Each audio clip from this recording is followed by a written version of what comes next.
Alright, so all of the ones that I just talked about were capital crimes, so they warranted a death sentence.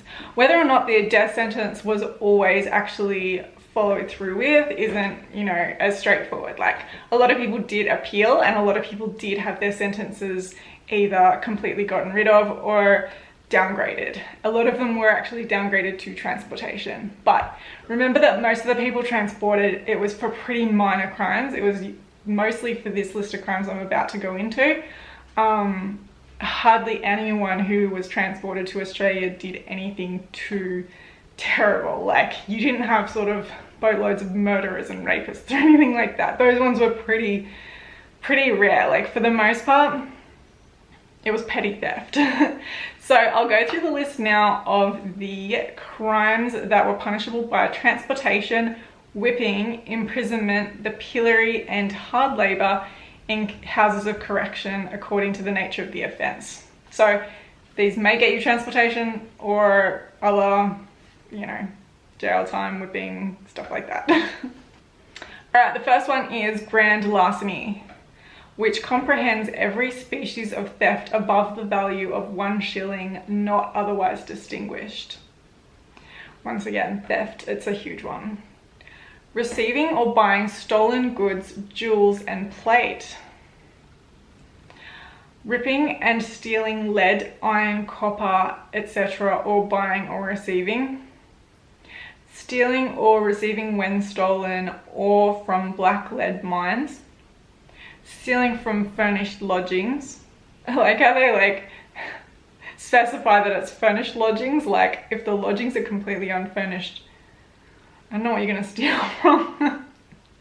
I mean, unfurnished lodgings probably have nothing in them, but I don't know, if they have like unfurnished lodgings and then they just have like their little suitcase and you stole that, that'd be pretty shitty too. But I mean, maybe it's not as bad of a crime according to them.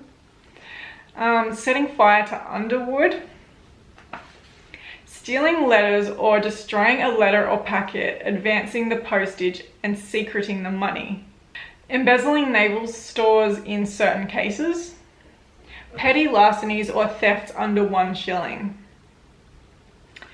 Assaulting with an intent to rob. So that's the first assault one. All of the rest of them so far have literally been stealing, like receiving. Once again, it comes right down to property crime. Like, it was about taking things that weren't yours or destroying things. Actually, no, these aren't even destroying. These are literally just taking. So the next one, yeah, assaulting with an intent to rob. Assault, that's the first actual crime against a person, but it's also with an intent to rob. So if you assault someone with no intention of stealing from them, is that like not a crime so much? So some of them just sound funny. I'm like, I don't know what you mean here. Aliens returning after being ordered out of the kingdom. Like, obviously we're not talking about aliens, we're talking about, you know, aliens. Returning after being ordered out of the kingdom, so presumably they've been told to leave and they come back anyway. Stealing fish from a pond or river fishing in enclosed ponds and buying stolen fish. Stealing roots, trees or plants of the value of 5 shillings or destroying them. Stealing children with their apparel.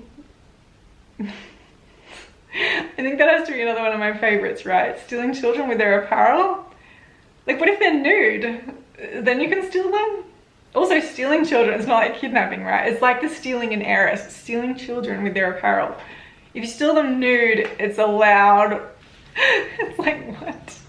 Okay, bigamy or marrying more wives or husbands than one, now punishable with transportation. So back then it was actually a lot easier to get away with that one, because like now everything is like digitized. Obviously they just go straight onto their online database and can see whether someone has a marriage record or not. But back in the day, you know, you could just move from one place to another and just go to a different church and they wouldn't necessarily have the records from the other one.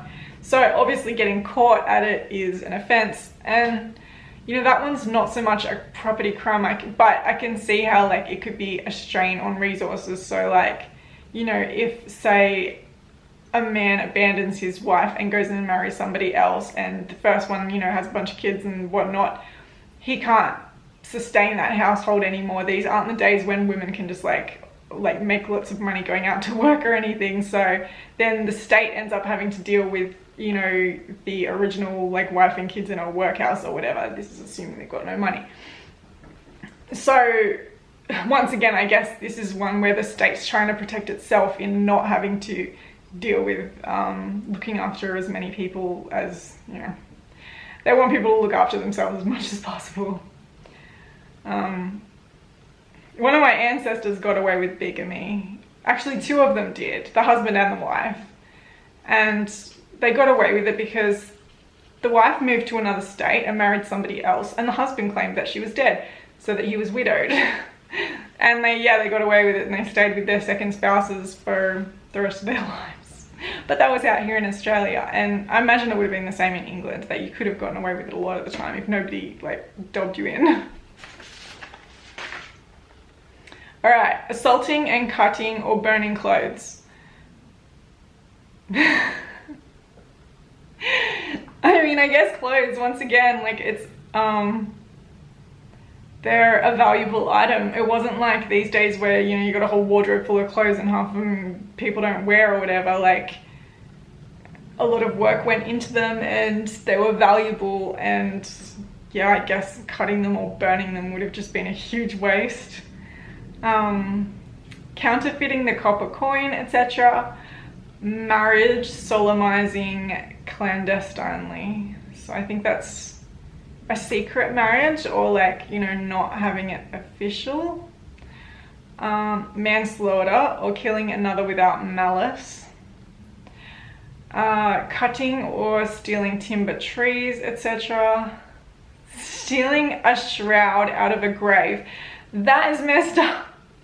Who is stealing a shroud out of a grave? Why would anyone do that? I don't even get what this one is. Like, this isn't really a property crime. Like, it sort of is, but I don't know what the benefit of this is. Did people have like a racket where they resold the shrouds or something? I don't know. Like, that's a weird one. And last one, watermen carrying too many passengers in the Thames, if any drowned. So if they didn't drown, as long as you get away with it, then it's okay. But if anyone drowns, you're busted. So I hope you enjoyed that list. I really just found it interesting because a lot of people in Australia are descended from convicts. I think I recently read that 1 in 5 has, they estimate that 1 in 5 Australians has a convict ancestor. And when you think about how many people that was, and like, what did they come out here for? And so many of the crimes were so petty. Like, I have 8 convicts that I found so far in my tree, and for the most part, they are theft. There was one who forged banknotes, but I believe all of the rest of them were theft in one form or another. They were so minor what they did that, you know, it's shocking to think that they were forced to leave behind everything they knew to come out to a new country completely by themselves. It must have been so awful. I can't even imagine what it was that they went through. So when you look at that list of crimes and you think some of them are really, really minor, like things that probably, like these days, if someone did, might get them a really short stay in jail. Maybe they wouldn't even get that. Like, some of them are really minor. Some of them are just weird. Like stealing an heiress, stealing a child and it's wearing apparel, like things like that are just sort of strange. That's like kidnapping. But also some of the capital offenses that warranted a death penalty were extremely harsh as well. But like I said, a lot of those actually ended up with their sentences downgraded, so don't get too worried about that. But yeah, I hope that was interesting for you. If you have any convict ancestors, I would love to hear about them, so please put them in the comments below, and I would love to hear what crime they were sent out for if you know that. A lot of the records are really easy to find, so you can often find what crime they committed. Yeah, so definitely let me know. I would be really interested to hear about it. If you enjoyed this video, make sure you give it a thumbs up and make sure you hit the subscribe button before you leave. Thank you so much for hanging out with me today, and I look forward to seeing you soon in my next video. Bye!